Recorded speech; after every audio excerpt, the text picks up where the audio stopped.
ആശ്വാസധാരയിലേക്ക് വീണ്ടും പ്രേക്ഷകർക്ക് സ്വാഗതം. നമ്മളോടൊപ്പം കാഞ്ഞിരപ്പള്ളി രൂപതയുടെ സഹായമെത്രാൻ അഭിവന്യമാർ ജോസ് പുളിക്കൽ പിതാവാണ്. പിതാവെ, സ്വാഗതം. ഇന്ന് ചോദിച്ചിരിക്കുന്നൊരു ചോദ്യം ക്രൈസ്തവ മാർഗത്തെ സംബന്ധിച്ചിട്ടുള്ളതാണ്. ക്രൈസ്തവ മാർഗം സഹനത്തിൻ്റെയും ക്ഷമയുടേതുമല്ലേ? അക്രമം, യുദ്ധം ഇവ ക്രൈസ്തവ ധാർമ്മികതയ്ക്ക് ചേർന്നതാണോ?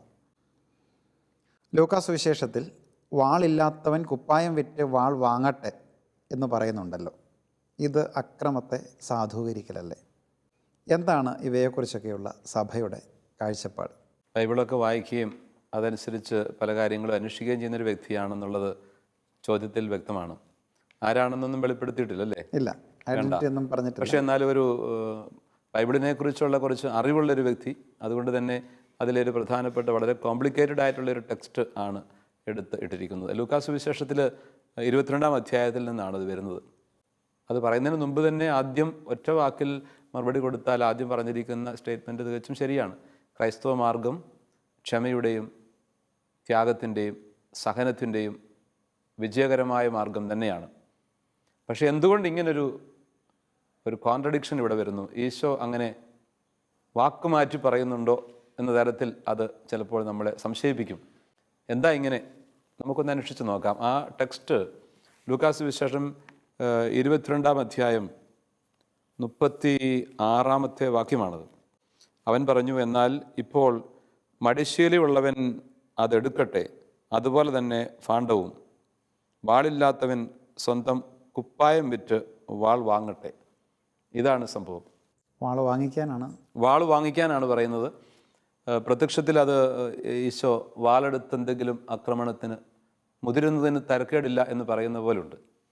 പക്ഷേ നമ്മൾ ഒന്നാമത്തെ കാര്യം ഇതിൻ്റെ കോണ്ടെക്സ്റ്റ് എന്താണ് എന്നുള്ളത് തന്നെ തിരിച്ചറിയണം. ഒരു വചനഭാഗത്തെ ഒരിടത്ത് മാത്രം വെച്ച് നമുക്ക് കണ്ടുമുട്ടാൻ പറ്റുകയില്ല. അതേത് പശ്ചാത്തലത്തിൽ, പിന്നെ അത് ആര് പറയുന്നു, അദ്ദേഹത്തിൻ്റെ ബാക്കി വാക്യങ്ങൾ, ഇതെല്ലാം നമ്മൾ കാണുമ്പോഴാണ് അതിൻ്റെ പൂർണ്ണമായ അർത്ഥം കിട്ടുന്നത്. ഇത് ഈശോയുടെ അന്ത്യത്താഴ പ്രഭാഷണത്തിൻ്റെ ഒരു അന്ത്യത്താഴ സംസാരത്തിൻ്റെ ലാസ്റ്റ് സപ്പർ ടോക്കിൻ്റെ തന്നെ ഒരു ഭാഗമാണ്. അവിടെ ഈശോ തൻ്റെ ഈ ഭൂമിയിലെ ദൗത്യത്തിൻ്റെ അവസാന നിമിഷങ്ങളിലേക്ക് കടക്കുകയാണ്. തൻ്റെ കുരിശുമരണത്തിലേക്ക് പ്രവേശിക്കുന്ന ഒരു സമയമാണ്. തുടർന്ന് വരുന്ന ഭാഗത്ത് ഈശോ ഗത്സമനിയിൽ പ്രാർത്ഥിക്കുന്നതും യൂദാസ് ഈശോയെ ഒറ്റിക്കൊടുക്കുന്നതും ബന്ധിക്കുന്നതും അങ്ങനെയുള്ള കാര്യങ്ങളെല്ലാം വരിക. ഈശോയുടെ ഏറ്റവും പ്രധാനപ്പെട്ട സഹന നിമിഷങ്ങളിലേക്ക് കടക്കുകയാണ്. അപ്പോൾ ഈശോ ഇവിടെ ഉദ്ദേശിക്കുന്നത് എന്താണ്? നിങ്ങൾക്കിനി വരാൻ പോകുന്ന സമയം ഒട്ടും എളുപ്പമുള്ളതായിരിക്കില്ല. ഈശോ ഇതാ നിങ്ങളുടെ മുമ്പിൽ നിന്നും അവിടുത്തെ ദൗത്യം പൂർത്തിയാക്കി സ്വർഗ്ഗപിതാവിൻ്റെ പക്കലേക്ക് കടന്നു പോവുകയാണ്. അപ്പോൾ ഇനി നിങ്ങൾക്ക് ഭാവിയിലുള്ള സഹനങ്ങൾ എന്തൊക്കെയായിരിക്കും, അതിൽ നിങ്ങൾ തയ്യാറാവുക എന്നാണ് ഇതിൻ്റെ അർത്ഥം. ഈ പൗരസ്ത്യദേശത്തൊക്കെ പറയുന്ന ധാരാളം രൂപക അലങ്കാരങ്ങളുണ്ട്. ഇങ്ങനെയുള്ള ഇത് അക്ഷരാർത്ഥത്തിൽ ഉപയോഗിക്കുന്ന ഒരു പ്രയോഗമല്ല, രൂപകാലങ്കാരങ്ങളായിട്ട് തന്നെയാവണം ഈശോ ഇത് ഉപയോഗിക്കുന്നത്. ചില സമയത്ത് ഇങ്ങനെ മറ്റു പല ഇടങ്ങളിലും കർത്താവ് പറയുന്നുണ്ട്, കൊതുകിനെ അരിച്ചു നീക്കുകയും ഒട്ടകത്തെ വിഴുങ്ങുകയും ചെയ്യുന്നവർ. രൂപകാലങ്കാരമാണ്. അപ്പോൾ അത് ആരെങ്കിലും കൊതുകിനെ അരിച്ചു നീക്കാൻ പോകുന്നുണ്ട്, ഒട്ടകത്തെ ആരാ വിഴുങ്ങുന്നത്? അങ്ങനെ അക്ഷരാർത്ഥത്തിൽ എടുത്തു കഴിഞ്ഞാൽ അത് ഒരിക്കലും ശരിയാവില്ല. അതുകൊണ്ടല്ല മരിച്ചവർ തങ്ങളുടെ മരിച്ചവരെ അടക്കട്ടെ എന്ന് പറയുന്ന വേറൊരു തരമുണ്ട്. പക്ഷേ ഇത് രൂപകാലങ്കാരത്തിൽ പെടുന്നതാണിത്. അതുപോലെ തന്നെയാണ് കുപ്പായം വിറ്റ് വാൾ വാങ്ങട്ടെ. ഇനി പറയുന്ന കോണ്ടെക്സ്റ്റ് ഒന്നുകൂടെ ക്ലിയർ ആക്കാം. ഇവിടെ ഈശോ പറയുന്നത് പീഡാസഹനത്തിൻ്റെ അടുത്ത നാളുകളിലാണ് എന്ന കാര്യം ഒന്ന്.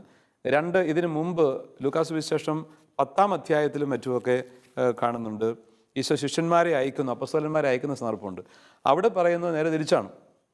12 പേരെ അയച്ചുകൊണ്ട് പറഞ്ഞു, അധികാരപ്പെടുത്തി ശക്തി കൊടുത്തു, രോഗങ്ങൾ സുഖപ്പെടുത്താൻ ദൈവരാജ്യം പ്രസംഗിക്കാനൊക്കെ പറഞ്ഞിട്ട് പറഞ്ഞു, യാത്രയ്ക്ക് വടിയോ സഞ്ചിയോ അപ്പമോ പണമോ ഒന്നും എടുക്കരുത്, 2 ഉടുപ്പുണ്ടായിരിക്കരുത്. ഇങ്ങനെ പറഞ്ഞു വിടുക ചെയ്യുന്നത്. അപ്പോൾ അങ്ങനെ ഈശോ അന്ന് അവിടെ കൂടെ ഉണ്ടായിരുന്നപ്പോൾ എന്തൊക്കെ ചെയ്യണം, അതാണ് ശിഷ്യർക്കുണ്ടാവേണ്ട ലാളിത്യത്തിൻ്റെ ശൈലി എന്ന് പറഞ്ഞു വെക്കും. അത് കഴിഞ്ഞിട്ട് ഇവിടെ ഇപ്പോൾ ഈശോ എടുക്കപ്പെടുന്ന നാളുകൾ വരുന്നു. ഈ സമയത്ത് കർത്താവ് പറയുന്നത്, നിങ്ങൾ പ്രിപ്പയർഡ് ആയിരിക്കുക, എല്ലാ തരത്തിലും. വാൾ വാങ്ങിക്കുക എന്നുള്ള അർത്ഥമല്ല, ഒരുക്കമുള്ളവരായിരിക്കുക. കുപ്പായം വിറ്റ് വാൾ വാങ്ങിക്കുക എന്ന് പറഞ്ഞാൽ അതിൻ്റെ അർത്ഥം ഏറ്റവും തണുപ്പുള്ള ഒരു അവസരത്തിൽ കുപ്പായം ഏറ്റവും ആവശ്യമാണ്. അതും കൂടെ വിറ്റിട്ട് വാൾ വാങ്ങിക്കാനാണ് പറയുന്നത്. എന്ന് വെച്ച് കഴിഞ്ഞാൽ ഏറ്റവും പ്രധാനപ്പെട്ട സമയം നിങ്ങൾ എത്തിയിരിക്കുന്നു. ഇതാ, നിങ്ങൾ ഇനി എൻ്റെ സഹനത്തിലും മരണത്തിലും സാക്ഷികളാകാൻ പോവുകയാണ്. അവിടെ തീരുന്നില്ല. ഉത്ഥാനത്തിലൂടെ നിങ്ങൾ പരിശുദ്ധാത്മാവിനെ സ്വീകരിച്ച് നിങ്ങൾ ഈ സത്യത്തിന് സാക്ഷികളാകാൻ വേണ്ടി പോകുന്നു. ഈശോയുടെ ഉത്ഥാനത്തിന് നിങ്ങൾ സാക്ഷികളാകും. പരിശുദ്ധാത്മാവിനെ നിങ്ങൾ സ്വീകരിച്ചിട്ട് കർത്താവിൻ്റെ സുവിശേഷത്തിൻ്റെ സാക്ഷികളാകാൻ പോവുകയാണ്. അപ്പോൾ നിങ്ങൾക്ക് സഹനങ്ങളും ബുദ്ധിമുട്ടുകളും ഒക്കെ കടന്നു വരും. പ്രിപ്പയർഡ് ആയിരിക്കുക, അതവിടെ പറഞ്ഞു വെക്കുന്നത്. അങ്ങനെ പ്രിപ്പയർഡ് ആയിരിക്കാനായിട്ട് കർത്താവ് ആവശ്യപ്പെടുമ്പോൾ ശിഷ്യന്മാരത് കൃത്യമായിട്ട് മനസ്സിലാക്കുന്നില്ല. അവർ ലിറ്ററലായിട്ട് തന്നെയൊക്കെ അതിനെ മനസ്സിലാക്കുന്നത്. അത് കഴിയുമ്പോൾ ഈശോ ഇങ്ങനെയെല്ലാം പറഞ്ഞപ്പോൾ അവർ പറയുന്നു, അവൻ പറഞ്ഞു, കർത്താവെ, അവർ പറഞ്ഞു, ഇതാ ഇവിടെ 2 വാളുണ്ട്. കർത്താവ് മറുപടി പറഞ്ഞു, മതി, നിർത്ത്. അതതിൻ്റെ അർത്ഥം. ഈശോ പറയുന്ന ആ അർത്ഥം അവർക്ക് ഗ്രഹിക്കാൻ പറ്റുന്നില്ല. അതൊരു വിപരീതാർത്ഥ പ്രയോഗമാണ് ഇവിടെ. മതി, ഞാൻ പറയുന്നത് നിങ്ങൾക്ക് ഗ്രഹിക്കാൻ പറ്റുന്നില്ല, മതി, ഇനഫ് ഓഫ് ദാറ്റ്, അതാ പറഞ്ഞു വെക്കുന്നതിൻ്റെ അർത്ഥം. ആ അർത്ഥത്തിൽ നിങ്ങളിപ്പോൾ തിരിച്ചറിയുന്നില്ല. ഈശോ പഠിപ്പിച്ച പല കാര്യങ്ങളും ശിഷ്യന്മാർക്ക് പിന്നീട് മനസ്സിലാകുന്നത്. പീഡാസഹനത്തെക്കുറിച്ച് പറയുമ്പം പത്രോസ് മാറ്റി നിർത്തി തടസ്സം പറയുന്നുണ്ട് ആദ്യം. മറ്റു പല സന്ദർഭങ്ങളിലും കർത്താവ് തൻ്റെ സഹനത്തെയും മരണത്തെയും കുറിച്ചൊക്കെ പറയുമ്പോഴും ശിഷ്യന്മാരത് ഗ്രഹിക്കുന്നില്ല. ഇതിന് തൊട്ട് മുമ്പുള്ള ഭാഗത്ത് തന്നെ അവർ ആരാണ് ഞങ്ങളിൽ വലിയവൻ എന്നൊരു തർക്കത്തിൻ്റെ പശ്ചാത്തലം ഇതിലുണ്ട്. ഈശോ സഹനത്തെക്കുറിച്ചും മരണത്തെക്കുറിച്ചും ഒക്കെ പറഞ്ഞു വെക്കുമ്പം അവർ തമ്മിൽ തർക്കിക്കുന്നത് ആരാ നമ്മളിൽ വലിയ ആൾ, വലുതാകാൻ എന്ത് ചെയ്യണം എന്നുള്ള തരത്തിലുള്ള ചർച്ചകളാണ്. അപ്പോൾ ഈശോയുടെ പഠനങ്ങളും വാക്കുകളുടെ അർത്ഥം അവർ ഗ്രഹിക്കുന്നില്ല എന്ന് പലപ്പോഴും ഇതിൻ്റെ മുമ്പിലത്തെ വാക്യങ്ങളിൽ തന്നെ ഉണ്ട്. ഇനി ഇത് കുറച്ചുകൂടെ വ്യക്തമാക്കാനായിട്ട് നമുക്ക് ഇത് കഴിഞ്ഞിട്ട് ഈശോയെ പിടിക്കുന്ന സന്ദർഭത്തിൽ യൂദാസ് ഒറ്റിക്കൊടുക്കുന്ന സന്ദർഭമുണ്ട്. ആ സമയത്ത് പ്രധാനാചാര്യൻ്റെ ഭൃത്യനെ ഈ ശിഷ്യന്മാരിൽ ഒരാൾ ആരോ വെട്ടി. അപ്പോൾ തന്നെ ഈശോ പറഞ്ഞു, നിർത്ത്, അവസാനിപ്പിക്കുന്നത്, ഇതല്ല ഞാൻ ആവശ്യപ്പെടുന്നത്. വ്യക്തമായ താക്കീത് കൊടുത്ത് തിരുത്തുക അവിടെ. അപ്പോൾ ഒരിക്കലും കർത്താവ് വാളുപയോഗിച്ചുകൊണ്ട് ഒരു അക്രമത്തിന് മുതിരണമെന്നോ ആരെയെങ്കിലും പരിക്കേൽപ്പിക്കണമെന്നോ അങ്ങനെ യുദ്ധത്തിനിറങ്ങണമെന്നോ ഒന്നുമല്ല പറയുന്നത്. ഈശോയുടെ ജീവിതത്തിൻ്റെ മുഴുവൻ പ്രമേയങ്ങളും നമ്മൾ വായിക്കുമ്പോൾ കർത്താവ് പറയും, ശത്രുവിന് മാപ്പ് കൊടുക്കുക, ഒരു ചകിട്ട് തരിക്കുന്നതിന് മറു ചകിട് കൂടി കാണിച്ചു കൊടുക്കുക, നിങ്ങളെ ശപിക്കുന്നവരെ അനുഗ്രഹിക്കുക, നിങ്ങളെ ഉപദ്രവിക്കുന്നവരോട് ക്ഷമ കൊടുക്കുക, ഇങ്ങനെ പറഞ്ഞു പോകും കർത്താവിൻ്റെ പ്രബോധനങ്ങളെല്ലാം തന്നെ. അതുകൊണ്ട് പിന്നെ ഈശോയുടെ ജീവിതം തന്നെയാണ് ഏറ്റവും വലിയ സാക്ഷ്യം. കർത്താവിൻ്റെ രക്ഷ തന്നെ അവിടുന്ന് സാധ്യമാക്കുന്നത് തൻ്റെ പീഡാസഹനത്തിലൂടെയും മരണത്തിലൂടെയുമാണ്, വിട്ടുകൊടുക്കലിലൂടെയാണ്, ശത്രുവിനെ തന്നെ ഏൽപ്പിച്ചു കൊടുക്കുന്നതിലൂടെയാണ് രക്ഷ അവിടുന്ന് നേടിയെടുക്കുന്നത്. അത് വെറും കീഴടങ്ങലല്ല, അതൊരു വിജയത്തിൻ്റെ ഇതിഹാസമാണ് ഇവിടെ ഉണ്ടാകുന്നത്. പക്ഷെ ഒരിക്കൽ മാത്രം ദേവാലയം അശുദ്ധമാക്കുന്ന സന്ദർഭത്തിൽ മാത്രം ഈശോ ചാട്ടയെടുക്കുന്നുണ്ട്. അത് ഒരുതരം വയലൻസിലേക്കുള്ള പോക്കല്ലേ? അങ്ങനെ അതിനെ ചിലപ്പോൾ ചില ആളുകൾ തെറ്റായിട്ട് വ്യാഖ്യാനിക്കാൻ ശ്രമിക്കാറുണ്ട്. അത് യോഹന്നാൻ്റെ സുവിശേഷം 2-ാം അധ്യായത്തിൽ ദേവാലയ ശുദ്ധീകരണത്തിൻ്റെ പശ്ചാത്തലത്തിലാണ്. ഈശോ തൻ്റെ യാത്ര ദേവാലയത്തിൽ എത്തി അവിടെ തൻ്റെ പിതാവിൻ്റെ ഭവനത്തിലായിരിക്കുന്ന വേളയിൽ മറ്റു സുവിശേഷങ്ങളുടെ പശ്ചാത്തലം നോക്കിക്കഴിഞ്ഞാൽ അത് ഈശോയുടെ തന്നെ ഒരു ജെറുസലേം പ്രവേശനമാണ്, ഔദ്യോഗികമായിട്ടുള്ള ജെറുസലേം പ്രവേശനം. ലൂക്കാ സുവിശേഷത്തിലും മത്തായിലും ഒക്കെ കാണുന്നത് അങ്ങനെയാണ്. ഇവിടെ യോഹന്നാൻ സുവിശേഷത്തിലാണ് ഈ കാര്യം കാണുന്നത്. അവിടെ അത് ഇങ്ങനെ എടുത്തു പറയുന്നത്, അവിടെ ചാട്ടയുണ്ടാക്കി അവരെ അടിച്ചു പുറത്താക്കുന്നു എന്ന് പറയുന്നത് അതൊരു മർദ്ദനമുറയല്ല, മറിച്ച് എൻ്റെ പിതാവിൻ്റെ ഭവനം നിങ്ങൾ മോഷ്ടാക്കളുടെ ഗുഹയാക്കി തീർത്തിരിക്കുന്നു. അവിടെ നടന്നിരുന്നതൊക്കെ ആ ദേവാലയത്തിൻ്റെ പരിശുദ്ധിക്ക് നിരക്കാത്തതായിരുന്നു. അവിടെ നാണയമാറ്റങ്ങളുണ്ടായിരുന്നു, അരുതാത്ത തരത്തിൽ ധനസമ്പാദനത്തിനുള്ള ശ്രമങ്ങളുണ്ടായിരുന്നു, ദൈവാലയത്തിൻ്റെ പവിത്രതയ്ക്ക് നിരക്കാത്ത, ആരാധനയ്ക്ക് ചേരാത്ത പ്രവൃത്തികൾ അവിടെ നടന്നിരുന്നു. അതിനെയെല്ലാം കർത്താവ് വളരെ ശക്തമായിട്ട് എതിരിടുകയാണ്. ഒരിക്കലും അതൊരു മർദ്ദനമുറയല്ല, ആരെയും പരിക്കേൽപ്പിക്കുന്നതല്ല. അവൻ അവിടെ ചാട്ട ഉപയോഗിച്ചു എന്ന് പറയുന്നുണ്ട്, അടിച്ചു പുറത്താക്കിയെന്ന് ഇങ്ങനെ ഇവിടെ കാണുന്നു. പക്ഷെ ഇതെല്ലാം പ്രാവുകളെ ഉണ്ടായിരുന്നവരെ പറപ്പിച്ചു വിട്ടു, പ്രാവിനെ എടുത്ത്. ഒരിക്കലും അതൊരു മർദ്ദനമുറ സ്വീകരിക്കുന്നതല്ല, മറിച്ച് അതിൻ്റെ ഗൗരവം എന്താണെന്ന് അവർക്ക് മനസ്സിലാക്കി കൊടുക്കുകയാണ്. ശരിയല്ലാത്ത കാര്യം നിങ്ങൾ ചെയ്യുന്നു, എൻ്റെ പിതാവിൻ്റെ ഭവനം നിങ്ങൾ മോഷ്ടാക്കളുടെ ഗുഹയാക്കി തീർത്തിരിക്കുന്നു. പിതാവിൻ്റെ ഭവനത്തോടുള്ള തീക്ഷ്ണത അവനെ വിഴുങ്ങിക്കളഞ്ഞു എന്ന വചനം പറയുന്നത്. ആ അർത്ഥത്തിൽ നമ്മൾ ഗ്രഹിക്കേണ്ടതുള്ളൂ. ചുരുക്കത്തിൽ ഈശോയുടെ ജീവിതത്തിൻ്റെ ആ ഒരു ആകത്തുക എടുത്തു കഴിഞ്ഞാൽ അത് മുഴുവനും സഹനത്തിലൂടെ വിജയത്തിലേക്ക് എത്തുന്ന, മരണത്തെ പരാജയപ്പെടുത്തുന്ന ഉത്ഥാനത്തിൻ്റെ മഹത്വമാണ്. ഈശോയുടെ കുരിശു മരണം തന്നെ ഒരു വിജയാഘോഷമായിട്ടാണ് യോഹന്നാൻ്റെ സുവിശേഷം കൊണ്ടുവരുന്നത്. ഒരു വിജയാഘോഷമാണത്. കുരിശിൽ അവൻ വിജയം പ്രാപിക്കുകയാണ്. അപ്പോൾ ഈ യുദ്ധങ്ങളെ നമുക്ക് ന്യായീകരിക്കാനായിട്ട് സാധിക്കുമോ? യുദ്ധങ്ങൾ ക്രൈസ്തവ ധാർമ്മികതയ്ക്ക് ചേർന്നതാണ്. ഇതിനകത്ത് ചോദ്യത്തിൽ തന്നെ അങ്ങനെ ഒന്ന് സൂചിപ്പിക്കുന്നുണ്ട് അല്ലേ?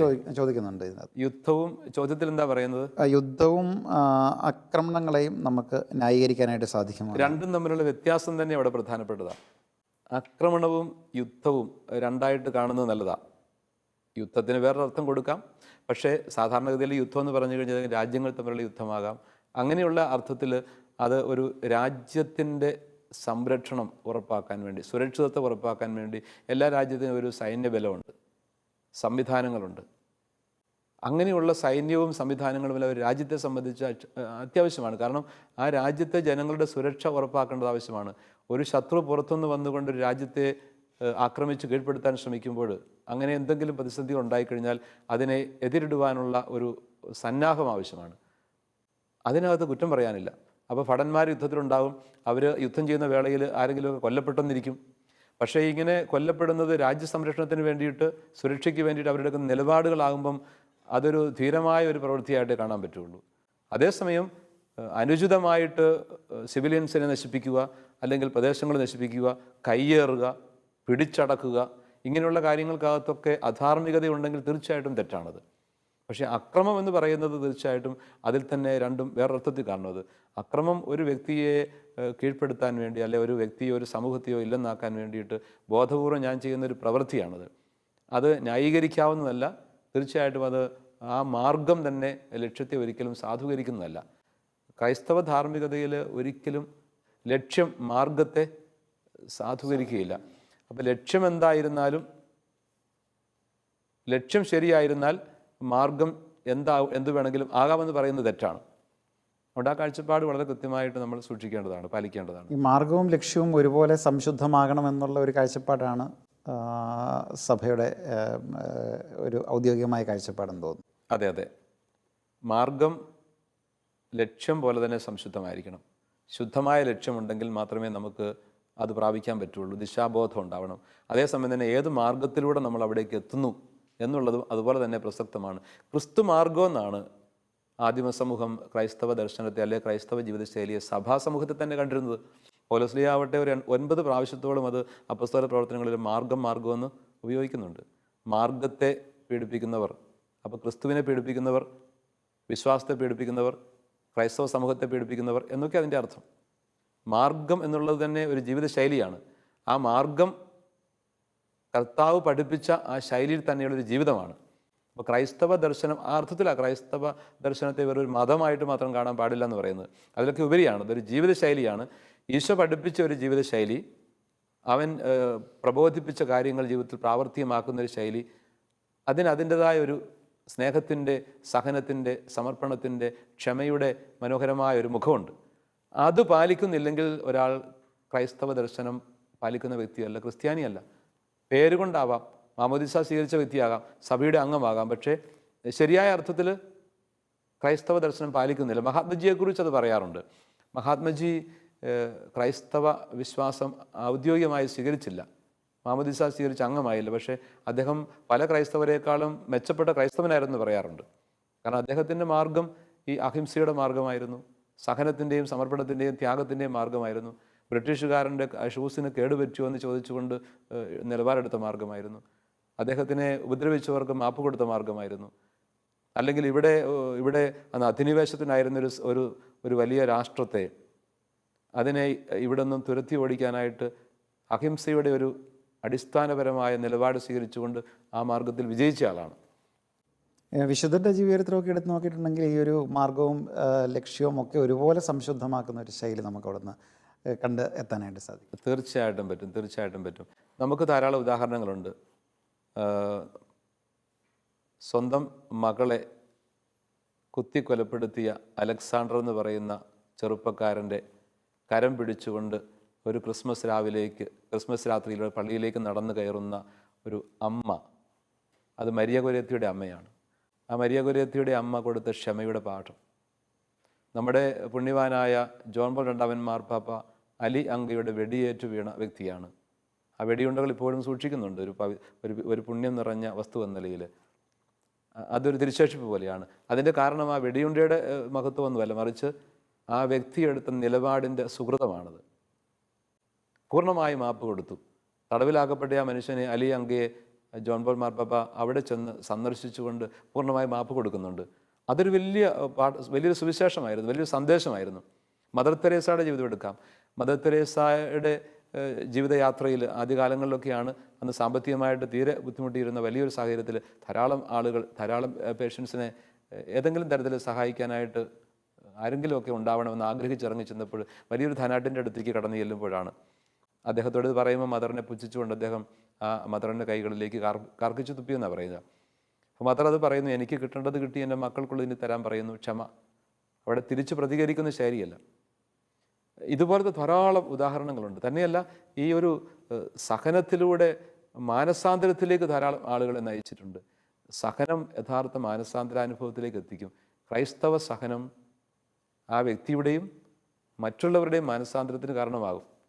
മിശിഹായുടെ ജീവിതം കർത്താവ് തിരഞ്ഞെടുത്ത ശൈലി കുരിശിൻ്റെതായിരുന്നു. ഈശോയ്ക്ക് വേറെ എന്ത് വേണമെങ്കിലും സ്വീകരിക്കാമായിരുന്നു. അപ്പോൾ കുരിശെന്ന് പറഞ്ഞു കഴിഞ്ഞാൽ ഒരു ധീരതയുടെ അടയാളമാണ്. ഒളിച്ചോട്ടത്തിൻ്റെയും വിട്ടുകൊടുക്കലിൻ്റെയും അടയാളം എന്നല്ല അതിനെ, അല്ലെങ്കിൽ ഒരു ഭീരുത്വത്തിൻ്റെ അടയാളമല്ല, മറിച്ച് അതൊരു വിജയത്തിൻ്റെ ധീരമായ നിലപാടാണത്. ശത്രുവിൻ്റെ കരങ്ങളിൽ ഒരു പരാജിതനെ പോലെ പ്രത്യക്ഷത്തിൽ തോന്നുമെങ്കിലും സമർപ്പിച്ചു കൊടുക്കുകയാണ് ഒരു വലിയ വിജയത്തിലേക്ക്. ആ ഒരു ക്രിസ്തുവിനെ, ആ മിശിഹായെ കണ്ടുമുട്ടാനുള്ള ഒരു കാഴ്ചയാണ് ഇതിൻ്റെ പുറകിൽ ആവശ്യമായിരിക്കുന്നത്. പലപ്പോഴും സഭയുടെ വിശ്വാസികൾക്കിടയിലുള്ള ഒരു ധാരണ, എങ്ങനെയും പണം സമ്പാദിക്കുക, ഏത് മാർഗത്തിലൂടെയും പണം സമ്പാദിക്കുക, എനിക്ക് വേണ്ടിയിട്ടല്ലല്ലോ മക്കൾക്ക് വേണ്ടിയിട്ടാണെന്നുള്ള വിചാരത്തോടെയൊക്കെ ആണെങ്കിൽ പോലും ആ തരത്തിലുള്ള ഒരു ധാരണയൊക്കെ പൊതുവെ നമ്മുടെ പല ആളുകളുടെ ഇടയിലും ഇന്ന് രൂഢമൂലമായിട്ടുണ്ട്. സഭാമക്കളുടെ ഇടയിൽ പോലും യഥാർത്ഥ മാർഗത്തിൻ്റെ ആ നന്മയും സുഹൃതവും സൗന്ദര്യവും അത് ചിലപ്പോഴെങ്കിലും തിരിച്ചറിയാൻ പറ്റാതെ പോകുന്നു. സ്വാർത്ഥം കയറി വരുമ്പോൾ, എങ്ങനെയും എനിക്ക് ആർത്തിയോടുകൂടി സമ്പാദിക്കണമെന്ന് ആഗ്രഹിക്കുമ്പോഴാണ് മാർഗത്തെക്കുറിച്ച് ചിന്തിക്കാതെ പോകുന്നത്. എൻ്റെ മാർഗം പ്രശ്നമല്ല, എൻ്റെ മുമ്പിൽ കിട്ടുന്ന മാർഗം അനുചിത മാർഗമാണെങ്കിലും അവിഹിതമാണെങ്കിലും അതിലൊക്കെ അങ്ങ് അകപ്പെട്ടിട്ട് എങ്ങനെയും അതിലേക്ക് കടക്കുമ്പം അത് തീർച്ചയായിട്ടും ക്രൈസ്തവോചിതമല്ല, അത് സ്വീകാര്യമല്ല. അങ്ങനെയൊക്കെ ഉണ്ടാക്കുന്ന പണം തന്നെ പലപ്പോഴും നാശകാരണമായിട്ടും വരാറുണ്ട്. കാരണം മാർഗം വിട്ട് സമ്പാദിക്കുന്നത്, വഴിവിട്ട സമ്പാദ്യങ്ങൾ വഴിതെറ്റി തന്നെ പോകും. ആ ഒരു സത്യം നമ്മൾ ഓർത്തിരിക്കണം. ലിബറേഷൻ തിയോളജിയെ പറ്റിയിട്ടുള്ള ഒരു സഭയുടെ ഒരു ഔദ്യോഗികമായ കാഴ്ചപ്പാട് എന്താണ്? രണ്ടാം വത്തിക്കാൻ കൗൺസിലിന് ശേഷം ഉണ്ടായ ധാരാളം ചിന്താധാരകൾ, ദൈവശാസ്ത്ര മേഖലകൾ, വികസനങ്ങൾ, ആ മേഖലയിലൊക്കെ ലിബറേഷൻ തിയോളജി ഒരു നല്ല സംഭാവനകൾ ചെയ്തിട്ടുണ്ട്. കാരണം അത് സഭയുടെ ഒരു നിലപാട്, സമൂഹത്തിൻ്റെ തിന്മയ്ക്കെതിരെയുള്ള ശക്തമായ നിലപാട്, ക്രിസ്തുവിൻ്റെ മനസ്സറിഞ്ഞുകൊണ്ട് ആ നിലപാട് സ്വീകരിക്കുന്നതിനൊക്കെ അത് സഹായകമായിട്ടുണ്ട്. പക്ഷേ ലിബറേഷൻ തിയോളജിക്കിടയ്ക്ക് വഴിതെറ്റുന്നുണ്ട്. അവിടെയാണ് പ്രശ്നം. ഈ മാർഗവും ലക്ഷ്യവും ഒരുപോലെ സംശുദ്ധമാകണമെന്നുള്ള ഒരു ശാഠ്യം, ആ ഒരു മേഖലയിലാണ്. ക്രിസ്തുവിൻ്റെ മനസ്സതാണ്, സഭ അതാണ് തുടരുന്നത്. അതുകൊണ്ട് തന്നെ ക്രൈസ്തവ ദൈവശാസ്ത്രം അടിസ്ഥാനപരമായിട്ട് ക്രിസ്തു മാർഗത്തിൽ അധിഷ്ഠിതമായിരിക്കണം. ലിബറേഷൻ തിയോളജി ഒരു ലത്തീൻ അമേരിക്കയുടെ പശ്ചാത്തലത്തിലൊക്കെ രൂപപ്പെട്ടു വന്നതാണ്. ഗുസ്താവോ ഗുട്ടിയേരസ് തുടങ്ങിയ ആളുകളാണ് അതിൻ്റെ ഉപജ്ഞാതാക്കളായിട്ടുള്ളത്. ലെയനാർഡോ ബോഫ് ഒക്കെയാണ് അതിനെ കൂടുതൽ വളർത്തിയത് ദൈവശാസ്ത്രജ്ഞൻ എന്ന നിലയിൽ. അങ്ങനെയൊക്കെ വന്നത് ഒത്തിരി നന്മകൾ ചെയ്തു തുടങ്ങിയെങ്കിൽ പോലും ശക്തമായ നിലപാടുകളും നീതിക്ക് വേണ്ടിയിട്ടുള്ള നിലപാടുകളൊക്കെ സ്വീകരിച്ചെങ്കിൽ പോലും ആ നിലപാടുകൾ മാർഗവുമായിട്ട് ബന്ധപ്പെടുത്തി കൊണ്ടുപോകാനായിട്ട് അവർക്ക് സാധിച്ചില്ല. അപ്പോൾ അക്രമ മാർഗങ്ങളിലേക്കൊക്കെ മാറി. അതിൻ്റെ ഫലമായിട്ട് തന്നെ വാളെടുക്കുന്ന അവസ്ഥ എന്ന് വെച്ച് കഴിഞ്ഞാൽ ഏത് വഴിയിലൂടെയും നീതി നേടിയെടുക്കണം. അത് ക്രൈസ്തവ മാർഗമല്ല എന്ന് കണ്ടപ്പോൾ അതിനെ തിരുത്താനായിട്ട് സഭ തയ്യാറായി. അപ്പോൾ ഈ മേഖലയിൽ തിരുത്തലുകൾ കൊടുത്തു. അത് അതേപടി നമുക്ക് സ്വീകാര്യമല്ല എന്നുള്ള സത്യം തന്നെയല്ല. അതിനകത്ത് പ്രാർത്ഥനയ്ക്കും ദൈവാശ്രയ ബോധത്തിനും ഒക്കെ വലിയ പ്രാധാന്യം ഇല്ലാതെ പോയി. പ്രവൃത്തി മാത്രം, പ്രവൃത്തിയിലേക്ക് ഒതുങ്ങി, മാർഗത്തെക്കുറിച്ച് ശ്രദ്ധയില്ലാതായി, സ്വന്തം കഴിവ് കൊണ്ട്, കരുത്തുകൊണ്ട്, ഒരു സമരമുഖം സൃഷ്ടിച്ചുകൊണ്ട് എല്ലാത്തിനും നേടിയെടുക്കാൻ പറ്റും എന്നുള്ള ആ ഒരു ഭൗതിക ലോകത്തിൻ്റെ ചിന്തയിലേക്ക് അതങ്ങ് തരം താണു. അവിടെയാണ് പ്രശ്നം ഉണ്ടായത്. അപ്പോൾ അത് തിരുത്തപ്പെട്ടു കഴിഞ്ഞാൽ അത് നല്ലതാണ്, അത് നിലപാടുകൾ നല്ലതാണ്. പക്ഷേ അതേസമയം തന്നെ ദൈവത്തിൽ ആശ്രയിച്ചുകൊണ്ട് ഉചിതമായ മാർഗത്തിലൂടെ ശരിയായ നിലപാടുകൾ സ്വീകരിച്ചുകൊണ്ട് ഒരു സാഹോദര്യത്തിൻ്റെയും സ്നേഹത്തിൻ്റെയും ക്ഷമയുടെയും ത്യാഗത്തിൻ്റെയും വഴിയിൽ ദൈവം അത്ഭുതങ്ങൾ പ്രവർത്തിക്കും എന്നുള്ള ആ ബോധ്യത്തോടുകൂടി നീങ്ങുകയാണെങ്കിൽ നന്ന്. അതാണ് ആവശ്യം. അപ്പോൾ ഏതു കാലത്തും സഭയിൽ ഇങ്ങനെയുള്ള ചില മാർഗഭ്രംശങ്ങൾ സംഭവിക്കാറുണ്ട്. അത് ദൈവശാസ്ത്ര മേഖലയിൽ ആവാം, അല്ലെങ്കിൽ ചിലപ്പോൾ വ്യക്തിയുടെ ജീവിതത്തിൽ തീർച്ചയായിട്ടും സ്വാഭാവികമായിട്ട് പലതും അങ്ങനെ വരാറുണ്ട്. അവിടെ എല്ലാം നമ്മൾ കൃത്യമായിട്ട് ഈശോയുടെ ആ മാർഗത്തിൻ്റെ മഹത്വം തിരിച്ചറിയണം. പലപ്പോഴും കുരിശിനെ ഒരു പരാജയമായിട്ട് കാണുന്ന ഒരു സ്വാഭാവികമായ മനുഷ്യൻ്റെ ലോകത്തിൻ്റെ ചിന്തയുണ്ട്. സഹനത്തിന് അർത്ഥമില്ല, എന്തിനു സഹിക്കണം, ഒരു കീഴടങ്ങലല്ല ഇത് എന്നൊക്കെയുള്ള ഒരു ചോദ്യം. പക്ഷേ അതിനപ്പുറത്തുള്ള ഉത്ഥാനത്തിൻ്റെ മഹത്വം ലോകത്തിന് കാണിച്ചു കൊടുക്കുന്നത് മിശിഹായാണ്. അപ്പോൾ ഇതൊരു ഒരു ഒരു ഭീരുവിൻ്റെ മനസ്സല്ല, മറിച്ച് ഒരു ധൈര്യശാലിയുടെ വിജയകാഹളമാണ് കുരിശിൽ മുഴങ്ങുന്നത് എന്നുള്ളൊരു വലിയ സത്യം. അത് നമ്മൾ തിരിച്ചറിയാനായിട്ട് സാധിക്കണം. ഈ രക്തസാക്ഷികളായിട്ടുള്ള വിശുദ്ധർ ഈ ക്രൈസ്തവ മാർഗത്തിൻ്റെ വഴിയിലൂടെ ഭയം കൂടാതെ സഞ്ചരിച്ചവരാണ്. അവർക്ക് വലിയ സ്ഥാനവും സഭ നൽകുന്നുണ്ട്. അപ്പം തീർച്ചയായിട്ടും മാർഗത്തെയും ലക്ഷ്യത്തെയും ഒരേപോലെ സമന്വയിപ്പിച്ചവരാണ് നമ്മുടെ രക്തസാക്ഷികളെന്ന് കാണാൻ സാധിക്കും. ആദിമസഭയിൽ രക്തസാക്ഷികളുടെ ആ ഒരു വലിയ നിര തന്നെ ഉണ്ടായിരുന്നു. ആദിമസഭയുടെ ക്രൂരമായ സഭ അനുഭവിച്ച ക്രൂരമായ പീഡനങ്ങളിൽ ഇവിടെ നമ്മൾ പറഞ്ഞ ആദ്യ ടെക്സ്റ്റിനകത്ത് തന്നെ ഈശോ പറഞ്ഞിട്ടുണ്ട്, പീഡനങ്ങളിലൂടെ കടന്നു പോകാനിരിക്കുന്നത് കൊണ്ടുള്ള ഒരു പ്രിപ്പറേഷനാണ്, തയ്യാറാവുക. അപ്പോൾ രക്തസാക്ഷികൾ കർത്താവിൻ്റെ തന്നെ ആ ജീവിത സമർപ്പണത്തെ സ്വന്തം ജീവിതം കൊണ്ട് അടയാളപ്പെടുത്തിയവരാണ്. ഈശോയുടെ അപ്പസ്തോലന്മാർ നല്ല പങ്കും രക്തസാക്ഷികളായി. ഏറ്റവും ആദ്യത്തെ രക്തസാക്ഷി തന്നെ യാക്കോബ് സ്ലീഹയാണ് സ്ലീഹന്മാരിൽ. അതിനു മുമ്പ് തന്നെ എസ്തപ്പാനോസിൻ്റെ രക്തസാക്ഷിത്വം നമ്മുടെ അപ്പസ്തോല പ്രവർത്തനങ്ങളിൽ 7-ാം അധ്യായത്തിലൊക്കെ വായിക്കുന്നുണ്ട്. അവരൊക്കെ സഹനങ്ങൾ വന്നപ്പം എതിരെ പ്രതികരിക്കുകയോ തിരിച്ചൊരു യുദ്ധം പ്രഖ്യാപിക്കുകയല്ലോ ചെയ്തത്. സ്നേഹത്തിൻ്റെ ഏറ്റവും മനോഹരമായ ഒരു സമർപ്പണം അവിടെ നടത്തിയത്. അഗാപ്പയാണ് സ്നേഹമെന്ന് പറയുന്നതിൻ്റെ ശരിയായ അർത്ഥം. അത് കുരിശിലാണ് കാണുന്നത്. സ്നേഹമാണ് ദൈവം. ദൈവം സ്നേഹമാണെങ്കിൽ ആ സ്നേഹമായ ദൈവത്തെ അവതരിപ്പിക്കുവാൻ സാധിക്കുന്നത് സഹനത്തിലൂടെയും സമർപ്പണത്തിലൂടെയാണ്. ഈശോ തന്നെ പറയുന്നുണ്ട്, നിൻ്റെ സഹോദരന് വേണ്ടി ജീവൻ അർപ്പിക്കുന്നതിനേക്കാൾ വലിയ സ്നേഹമില്ല എന്ന്. അതിൻ്റെ പൂർണ്ണതയാണ് കുരിശിൽ നമ്മൾ കാണുന്നത്. അപ്പോൾ എന്നേക്കാൾ ഉപരി ഞാൻ എൻ്റെ സഹോദരങ്ങളെ സ്നേഹിക്കുന്നു. അത് ഈശോ പറയുന്നത്, ഞാൻ നിങ്ങളെ സ്നേഹിച്ചതുപോലെ നിങ്ങൾ പരസ്പരം സ്നേഹിക്കണം. എന്നേക്കാൾ ഉപരി ഞാൻ ലോകത്തെ സ്നേഹിച്ചെന്ന് പറയുന്ന ഒരു സ്നേഹമാണ് അവിടെയാണ്. അങ്ങനെ ധാരാളം ഉദാഹരണങ്ങൾ നമ്മൾ കാണുന്നുണ്ട്. അപ്പസ്തോലന്മാരൊക്കെ അങ്ങനെ ജീവിച്ചവരാണ്. അവരുടെ ജീവിതത്തിലേക്ക് മറ്റുള്ളവർ ശത്രുക്കളായി കടന്നു വന്നപ്പോൾ അവരതിനെ സ്നേഹം കൊണ്ട് എതിരിട്ടു. അപ്പോൾ സ്നേഹത്തിന് പരാജയപ്പെടുത്താൻ പറ്റാത്ത ഒരു തരത്തിലുള്ള തിന്മയുമില്ല. ദൈവം സ്നേഹമായതുകൊണ്ട് സ്നേഹത്തിൻ്റെ ഏറ്റവും തീക്ഷ്ണമായ ഭാവം സഹനത്തിലൂടെയും മരണത്തിലൂടെയും അത് വെളിപ്പെടുത്തുമ്പോൾ അത്ഭുതകരമായ പരിശുദ്ധാത്മാവിൻ്റെ കൃപ അവിടെ ചൊരിയപ്പെടും. അത് മാനസാന്തരത്തിലേക്ക് നയിക്കും. അതുപോലെ ആദ്യ സഭയുടെ കാലഘട്ടം കഴിഞ്ഞ് പിന്നെ അങ്ങോട്ട് വരുന്ന പല സമയങ്ങളിലും ധാരാളം രക്തസാക്ഷികളുണ്ട്. സഭാപിതാക്കന്മാർ തന്നെയുണ്ട്.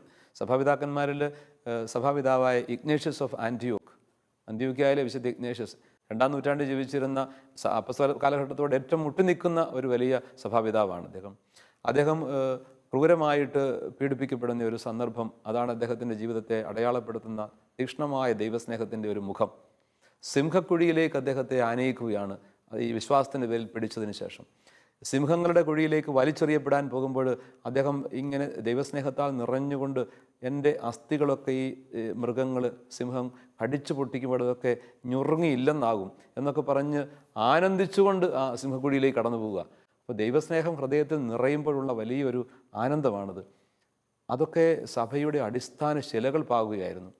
രക്തസാക്ഷികളുടെ ചുടുനിണം വീണ മണ്ണിലാണ് സഭ രൂപം പ്രാപിച്ചത്. തോമാസ് ശ്ലീഹായുടെ ജീവിതം ഭാരതത്തിൽ ആ ഒരു വിശ്വാസം വിതച്ചതിൻ്റെ അടിസ്ഥാന വിത്താണല്ലോ. അപ്പോൾ അതുപോലെയാണ്. പിന്നീട് ഇങ്ങോട്ട് കടന്നു വരുമ്പോൾ ധാരാളം ആളുകളെ നമ്മൾ ഇതുപോലെ കാണുന്നുണ്ട്. ഒരു മാക്സിമിലിയൻ കോൾബെയുടെ ജീവിതം. മാക്സിമിലിയൻ കോൾബെ നാസി തടങ്കൽ പാളയത്തിൽ അടയ്ക്കപ്പെട്ട ഒരു തടവുപുള്ളിയായിരുന്നു വിശ്വാസത്തിൻ്റെ പേരിൽ. അവിടെ ഒരു തരത്തിലും അദ്ദേഹം എതിര് നിന്നുകൊണ്ട് ഒരു സമരം പ്രഖ്യാപിക്കുകയല്ല ചെയ്തത്. അവിടെ തൻ്റെ ജീവൻ കൊടുക്കാൻ തയ്യാറാകുന്നു. അതിനൊരു കാരണവും ഉണ്ടാകുന്നു. അവിടെ അടയ്ക്കപ്പെട്ടു. നാസി തടങ്കൽ പാളയമാണ് വളരെ ക്രൂരമായിട്ട് വധിക്കപ്പെടുന്ന, വിശ്വാസത്തിൻ്റെ പേരിൽ കൊല്ലപ്പെടുന്ന ഒരു തടങ്കൽ പാളയം. അവിടെ ഫ്രാൻസിസക് ഗഷോണിസക് എന്ന പേരിലുള്ള ഒരു തടവുപുള്ളി ഉൾപ്പെടുന്ന ഒരു 10 പേരെ ആരോ ഒരാൾ തടവ് ചാടിയതിൻ്റെ പേരിൽ മാറ്റി നിർത്തി കൊല്ലപ്പെടാൻ വേണ്ടിയിട്ട്. അദ്ദേഹം നിലവിളിച്ച് കരയുകയാണ്, എൻ്റെ ഭാര്യയും എൻ്റെ കുടുംബവും എന്ന് പറഞ്ഞുകൊണ്ട് കണ്ണീരൊഴുക്കുകയാണ്. കാരണം അദ്ദേഹത്തിന് ഇനി ജീവിക്കാൻ ഒരു സ്പേസ് ഇല്ലയെന്ന് മനസ്സിലായി, കൊല്ലപ്പെടുമെന്ന്. ഇത് കേട്ടുകൊണ്ടുവന്ന കത്തോലിക്ക പുരോഹിതനാണ് കോൾബെ പറഞ്ഞു, അവിടെ ഉണ്ടായിരുന്ന ഉദ്യോഗസ്ഥന്മാരോട് പറയുന്നു, ആ മനുഷ്യന് പകരം ഞാൻ തയ്യാറാണ് മരിക്കാൻ. പട്ടാള ഉദ്യോഗസ്ഥൻ അത് ആദ്യം പുച്ഛിക്കുന്നെങ്കിൽ പോലും ഇയാളിങ്ങനെ നിർബന്ധപൂർവ്വം പറഞ്ഞപ്പം ഇദ്ദേഹത്തിന് പകരം ഞാൻ മരിക്കാൻ തയ്യാറാണ്, ഞാനൊരു കത്തോലിക്ക പുരോഹിതനാണ്, എനിക്ക് കുടുംബത്തെ നോക്കി വിലപിക്കേണ്ട കാര്യമില്ല, അതുകൊണ്ട് എന്ന് പറഞ്ഞ് കയറി ചെല്ലുകയാണ്. അങ്ങനെ ഗ്യാസ് ചേമ്പറിലേക്ക് അടയ്ക്കപ്പെട്ട് അദ്ദേഹം അവിടെ വധിക്കപ്പെടുകയാണ്. ജീവിക്കുന്ന രക്തസാക്ഷി. അദ്ദേഹം അങ്ങനെ അവിടെ ആ രക്തസാക്ഷി ഇന്നും ജീവിക്കുന്നുണ്ടെന്ന് ഞാൻ പറഞ്ഞു വരുന്നത്. അങ്ങനെ മരിച്ച രക്തസാക്ഷി ഇന്നും വിശുദ്ധനായിട്ട് സഭയിൽ ജീവിക്കുകയാണ്. അദ്ദേഹത്തിൻ്റെ നാമകരണത്തിൽ പങ്കെടുക്കാൻ ഈ ഗഷോണിസക്കും അവിടെ ഉണ്ടായിരുന്നു വത്തിക്കാനിൽ എന്നാണ് പറയുന്നത്. അത്രയും വലിയൊരു സാക്ഷ്യമായിട്ടത് മാറുന്നു. ഇന്നും ലോകത്തിൻ്റെ നാനാഭാഗത്തും ധാരാളം ഇതുപോലെയുള്ള കഠിനമായ സഹനങ്ങളിലൂടെ സന്തോഷപൂർവ്വം കടന്നു പോകുന്ന ആളുകളുണ്ടെന്ന് ഓർക്കണം. ഏത് ക്രൂരതയുടെയും മുമ്പിൽ പതറാതെ വിശ്വാസത്തിൽ ഉറച്ചു നിന്നുകൊണ്ട് ജീവൻ കൊടുക്കാൻ തയ്യാറാകുന്ന ധീരരായ വിശ്വാസ സമൂഹം ഇന്ന് ലോകമെമ്പാടുമുണ്ട്.